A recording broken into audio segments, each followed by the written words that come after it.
Hello বন্ধুরা, আমি দিশানি আজকে বানাবো এঁচোড়ের তরকারি।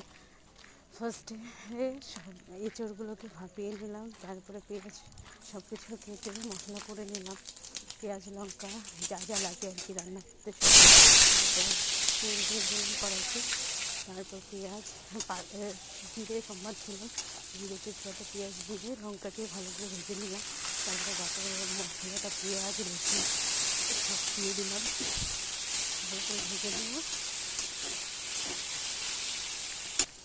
তারপরে মশলা দেবো লবণ লঙ্কা জিরে গুঁড়ো হলুদ সব দিয়ে ভালোভাবে কষিয়ে নেব।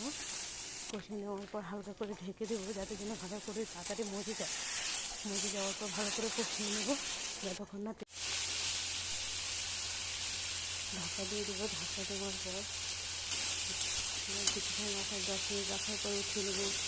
নিয়ে ভালো করে কষিয়ে তাতে জল দিয়ে দেবো। জল দেওয়ার পরে ভালো করে জলটাকে ফুটিয়ে নিয়ে তারপর তাতে গরম মশলা দিয়ে দেবো।